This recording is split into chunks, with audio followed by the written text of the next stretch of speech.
As you know that everybody has been talking about this the police officer that has been pointed out by witnesses that he's a part of a gang and stuff like that. But I wanted to know, no constable cannot be a part or leader of any gang in the police force and been operating for so many years. There has to be somebody behind him. You understand? Behind all of them, even the civilian. So I'm just going to give you a little rundown about some cops years ago. You understand? Because I'm going to show you who are the real gang leaders in the police force. Because these people, they have immunity because of political affiliations. You have to just understand how this thing operates. You understand? So 4 cops, an ex-cop, ex-policeman, freed of extortion charges. Welcome to the Jamaica Young Police Channel. We are an experienced and certified detective of the Jamaica Constabulary Force. It's about to educate you with facts and not propaganda or hyperbole for the government or its minions. I hate criminals with a passion and their supporters. A criminal does not mean, in the layman's term, it has to be somebody who is convicted of a crime. A criminal is someone who is indulging in crime, depriving others of their rights, their human rights, their property, and most of the time their lives. Those are the people that I label criminals. You don't have to be convicted of a crime. You understand? Once you're committing felony, you're a criminal to me. I am not using what the law says. I am, as a layman and growing up and what I have been taught. You understand? I do believe that every criminal should live in fear for their lives and not their law-abiding citizens. The law-abiding citizens must feel protected, safe, and enjoying their homes, free from harassment, threats, coercion, or intimidation from gun-toting thugs. Yes, I do believe and I support preemptive strike against criminals wherever they are within the borders of Jamaica. I know criminals should feel safe after committing crimes. Yes, it's just like the United States of America. You understand? The United States of America do not pet or powder terrorists. They use preemptive strike. If they cannot be caught, the United States of America use drone and kill them. You cannot treat these people as normal people. People who are terrorists are not normal human beings. So we cannot have those people in our midst and treat them as if they are normal human beings. You understand? Especially killing another person. Some people and organizations would call these extrajudicial killing, which is misleading because they've been using this term extrajudicial killing. What is extrajudicial killing? What they want to say that somebody who kills many of our citizens, unarmed citizens, and when they are caught and they try to kill the police officers or members of the security force and they defend themselves, you're calling it extrajudicial. So you're calling it extrajudicial killing. We do not buy that. That is just nonsense. You understand? Garbage. That is nothing like that. You understand what I'm saying? We are in the 21st century. We are in the 21st century. It is not classified the same because we are not dealing with criminals. These people are terrorists, and terrorists are terrorists and must be treated differently. So 4 police officers and a former police officer and a former colleague who was in October 2005 arrested and charged with attempting to extort US $2.5 million from a Kingston businessman, Marvin Young Wang, were all freed when they appeared in the Alpha Tree Resident Magistrate Court. Resident Magistrate Judith Pusey dismissed the cases in upholding a no-case submission made by the men's attorney on May 8, 2007. The judge ruled that the conspiracy to defraud charges laid against each of the men, ex-cop Grant Vickers and constables Omar Francis of Motorized Patrol Unit, Kevin Thompson and Clarence Ducille of Denantown Police Station, and District Constable Ainsworth Williams B. Trapp. I am not calling on these men to answer the charges against them, Pusey said. I do not feel satisfied that a jury properly advised could convict them, she said. Pusey said she had difficulty believing the testimony of the significant crown witness and the evidence that placed each of the men at the scene during the arrest by the police. Many little things do not add up when you put them all together, said the magistrate. The prosecution, led by Assistant Director of Public Prosecutions Tara Reid, alleged that the policemen and ex-cop conspired to extort $2.5 million US from Mr. Wang between January 17 and January 28, 2003. The defense attorney for the men maintained on May 8 that the Crown had failed to satisfy the conspiracy charges against their clients because only one witness made allegation of extortion and conspiracy, and that the testimony of the other witnesses never corroborated these. The lawyers also maintained that the witness contradicted himself on many occasions during the trial. Following the no-case submission on May 8, Constable Dave Austin, who was initially charged along with the five and who is assigned to the K9 division, was released by Pusey. His attorney, Peter Champagne, argued that Austin was arrested and charged because he was in the company of the other cops when they were arrested. Why, that is so unfortunate for Constable Austin. You know, imagine you see a colleague them just in uniform and stuff like that, and you stop, have a chit chat with them, and next thing you end up at jail. Sometimes it's all have to do with company, but the arresting officers should have taken into account what Constable Austin has said. But that these people at the corruption branch, they don't care. They destroy a lot of police officers' life. You understand? Guilty by association. Poor Constable Austin didn't even know what was going on. And that prosecution witnesses never identify him during identification parades in the matter. So, no, honestly, so a case like this, this man was arrested and charged because Constable Austin was not pointed out on any identification parade.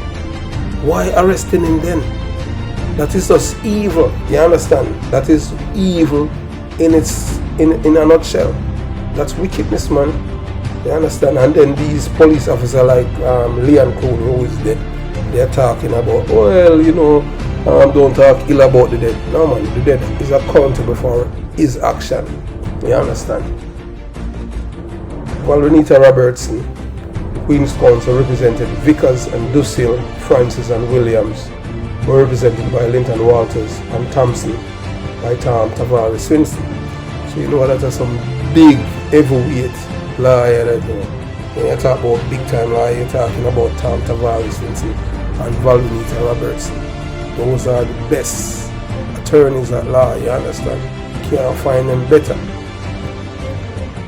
So, it's the same story that we continue. Teflon Dan, Superintendent of Police at the time, Harry Bungles Daly, is a man who has been very successful in being the man behind the scenes in getting police officers to do corrupt things. One of these police officers who was arrested and charged, he had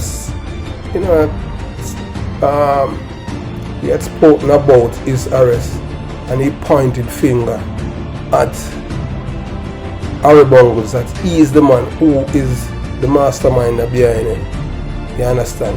So that's what they were doing. So, you know, he's the one that was pulling the string behind. But you know that they have to just suck it up because they cannot come out, you know, and say, boy, it's Bungles thing, you know, because they know what will happen. You understand? So Bungles was the man who was behind the scene getting the police officers who do corrupt things. When they get caught, they suck it up and have to face the case all by themselves. Guess what?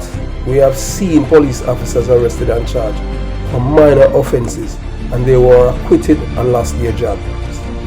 A lot of police officers have lost their job in Jamaica, you know, because they were arrested and charged for some form of corruption. You understand? So, you know, that's how it is. You have to have connection. Harry Bungles Dailies was arrested and charged 3 times for rape, extortion and other crimes. And he was able to return to his job without any problem. One time, one thing with men like him, Harry Bungles, is that he has no loyalty to anyone and only to himself. Harry Bungles Daily often use young police officers and spit them out like bubblegum. Yeah man, Bungles have no loyalty when they come on to anyone. I used to work with this man, you know. So you have to, if you are stupid, you know, you will get caught up in his palm and he will let you do all kind of things and then you end up in prison or, you know, you get you killed or something like that. So here is a killing by gunmen, murder, Corporal Lincoln Parker, who was a member of the Klansman gang and Special Anti-Crime Task Force. So here he is a policeman who was born and raised in De La Vega City, and he was a police officer, you know, active in the Klansman gang, and he was, you know, Harry Bungles twice. He's the one that would collect money from the gang, and he would, you know, hand over same to him. So he knew all of Harry Bungles speaking. However, they fall out. So, you know, Parker, being born and raised in De La Vega City, feel comfortable. You understand? But I'm tired of telling young police officer that not because you're from a community, once you become a police officer, you become their enemies, because most of Jamaican people have criminal minds and they're more sympathetic to criminals and they have a deep-seated hatred for police officers.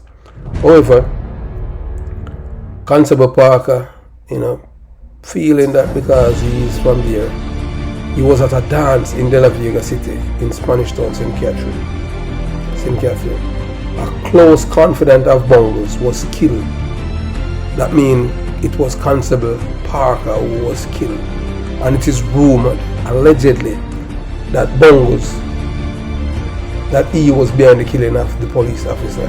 Imagine, you know, a superintendent of police and a corporal who they go way back, you know, in terms of being involved in criminal activity, and they had a falling out, and the police, the superintendent, was able to influence it, allegedly, to get 2 men to kill this police officer. I don't know how true it is, but it is rumored that he is behind the killing of this man. You understand? Everybody in the police force knew at the time that Bungles was the man who was behind the killing of Corporal Parker, because he was Bungles' right-hand man and they had some falling out. So at the time, Corporal Lincoln Parker was the 7th member of the Jamaica Constabulary Force killed that year, and the 2nd in a week. So on Saturday, May 27, that was my squad, you know, Detective Sergeant Desmond Carter was shot and killed in some city here at Spanish Town, St. Catherine. And guess what? The same gang member that killed Corporal Parker, they are the same people who killed my squad, Detective Sergeant Desmond Carter. You know, Carter wasn't a handsome fella, but may his soul rest in peace. I saw him about 2 weeks, 2 weeks before I returned back here to the States. The Constabulary Communication Network reported that a 25-year-old constable who was also at the dance was shot. Corporal Parker was shot several times by 2 men about 3:30 a.m. whilst he was standing near a utility pole along 6th Way, where the dance was in where the Della Splash dance was in progress. The men reportedly walked away, leaving Corporal Parker with his 9mm pistol. The police said they found more than 20 spent shells at the scene. So that was an overkill, you know. You understand? So he was standing there and these men just walked up behind him because he knew them, you know, so he felt comfortable with them. But you understand? But what these police officers do not know, not because you're from a community that is violent and you're a police officer and know that you are aiding and abetting these people in their crimes, mean that you are their friends. You're a police officer. You are still seen as an enemy to them. You understand? So that goes to show, you know, these people are stupid. So that's how he lost his life. The finding of the Gleaner, Bill Johns, the poll published that same week might provide an insight of the Jamaican people's psyche. 32% of the persons polled said that they would not help the police, meaning give them information if they witness a crime. 42% did not trust the police and felt that the police would reveal their names, while 29% did not want to lose their lives. And the reason why the 42% of the people in De La Vega City did not want to help the police, or they did not trust the police, it is because, you know, they know that high-ranking police officer from St. Catherine North at Spanish Town Police Station were affiliated, close affiliation with the Klansman gang. So they know that, you know, if they reveal the names of the killers, they know what time it is, you know, because the killers are going to know who is the witness, and then that's the end of it for these people. You understand? So the people do not trust the police. Some murders are committed without eyewitness, while others, like Lincoln Parker's, that's a police officer, are done in full and clear view of persons present.